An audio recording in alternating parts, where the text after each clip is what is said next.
Bonjour à tous. C'est parce que le monde bouge que je ne suis pas là au moment où je vous parle et que vous m'écoutez. Oui, et j'avoue que je savoure assez ce petit anachronisme. Je ne suis pas là donc, et cette chronique a été enregistrée. Mais en quel endroit le monde en cet instant s'apprête-t-il donc à bouger? Eh bien, je vais vous le dire. Mais je vais le faire en deux fois. Enfin, plus précisément, je vais m'en acquitter au cours de cette chronique d'abord, et puis de l'autre à venir. Parce que autant vous l'avouer dès maintenant, mardi prochain, je ne serai pas là non plus. Et cela toujours en vertu du même principe qui s'avère être le titre générique de cette série de chroniques. Je vais le faire en deux étapes, donc. Je ne sais pas encore si dans cette première, je vais vous parler de l'homme, chez qui je me trouve à l'heure à laquelle est diffusée cette émission, et qui est incontestablement de ceux qui contribuent à secouer amoureusement le monde. Aussi, je vais aborder directement la raison qui m'a amené une fois de plus encore chez lui, ou plus exactement, qui ne va pas tarder à le faire. Parler de l'homme que certains d'entre vous êtes nombreux à connaître et surtout de la façon dont il s'y prend pour remplir sa mission bousculatrice ou bousculatoire. Oui, je n'aime pas que les paradoxes, j'apprécie aussi les néologismes. C'est très tentant. Et c'est drôle vraiment ce choix qui n'en est pas un et qui s'offre à moi dans ce temps que l'on sait ne pas exister. Cependant, la semaine prochaine, l'événement aura déjà eu lieu. Or moi, ce que j'aimerais, ce serait profiter de l'occasion qui m'est donnée afin de vous y convier. Oui, j'adorerais vous inviter à cet événement à distance et vous offrir le cadeau inestimable qui consiste à vous foutre la paix. La paix est en effet au cœur du sujet. Si je suis partie, c'est pour elle. Ainsi, dans quelques jours, nous allons l'expérimenter.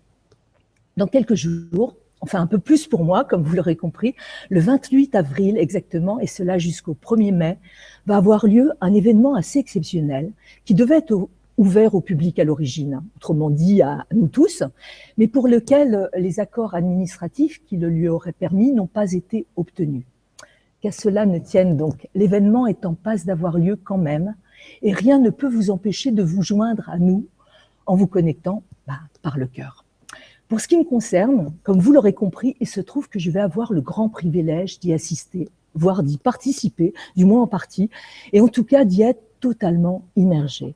La raison en est que celui chez qui aura lieu cet événement m'a proposé, bien qu'elle était déjà a priori complète, de rejoindre l'équipe des bénévoles. À cette idée bénie, je sens mes ailes se déployer. À cette idée bénie, je vole. Mais quel est donc cet événement? Eh bien, le voici en quelques mots exposés. Parce que le monde bouge, plus de 150 chamans et guérisseurs venus des États-Unis, du Canada, d'Amérique du Sud, d'Équateur, de différents pays d'Afrique, d'Asie centrale, d'Asie du Nord, du Japon, de la Corée, du Népal, d'Océanie et de plusieurs pays d'Europe, accompagnés de quelques 150 assistants initiés, vont durant 4 jours et 4 nuits, sans discontinuer, œuvrer en l'honneur de la paix. Pouvez-vous seulement imaginer ce que cela peut représenter? Franchement, moi perso, même si je m'apprête à y participer, j'ai du mal à le réaliser. Quelques 300 hommes et femmes qui n'ont pas oublié leur pouvoir et qui, chacun à leur manière spécifique, sont porteurs d'un savoir qui leur permettent d'agir avec puissance et efficacité dans l'invisible, tous unis pour célébrer la paix. Tous unis pour lui faciliter le passage en chaque individu qui s'en croirait encore séparé. Tous désireux d'honorer Gaïa, cette terre vivante dont nous avons cru longtemps n'être dans le meilleur des cas que des locataires. La paix, beaucoup manifestent pour elle, pour qui a compris que tout procède de l'intérieur avant justement que de se manifester est rien de moins que paradoxal. En effet, réclamer la paix revient à affirmer en être séparé. Et affirmer en être séparé revient à reconduire la même réalité et donc à la maintenir éloignée. Bien sûr, la paix, beaucoup en ont plein la bouche et c'est bien. Du moins, est-ce beaucoup mieux que de choisir de totalement l'ignorer. Mais combien sommes-nous à prétendre la désirer, tout en l'ayant véritablement invitée? Alors, pas seulement durant notre méditation quotidienne, pas seulement le temps d'une retraite, ni le temps d'une chronique, d'un article ou d'un discours, voire d'un sermon. Non, ce que je voulais dire, c'est en l'ayant pour de bons invités à demeure en nous.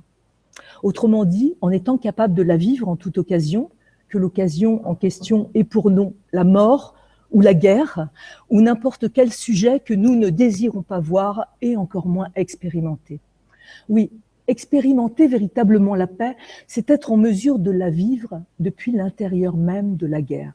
À cette question, bien sûr, certains seront tentés de répondre « eh bien, pas beaucoup ». Sauf que le monde bouge et que le monde, c'est nous. Oui, c'était moi la semaine dernière, mais cette fois, j'ai agrandi mon territoire. Et que nous avons tous le choix de regarder du bon côté. Et quand je dis du bon côté, je ne parle pas forcément de quelque chose qui se situerait au dehors. Par exemple, regardez-moi.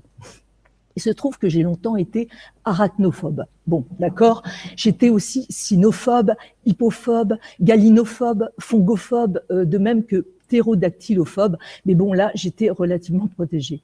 Or, il m'en reste encore parfois quelques traces, pour peu que l'araignée soit d'une taille assez conséquente, possède un abdomen particulièrement développé et qu'elle soit assortie de 4 paires de très grandes pattes aptes à la propulser à grande vitesse dans ma direction. De cela, je pourrais me désoler. Eh bien non, je ne vais pas m'en désoler.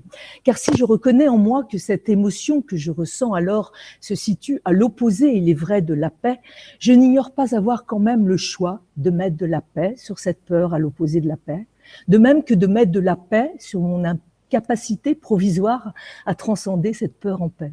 Autrement dit, j'ai toujours le choix, à n'importe quel niveau, de faire le choix conscient de la paix.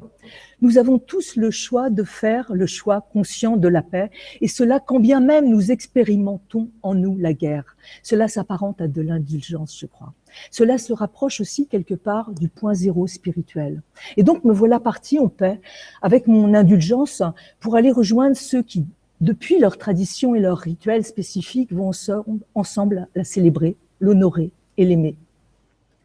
Et en quel endroit du monde, disais-je, cet événement va-t-il arriver?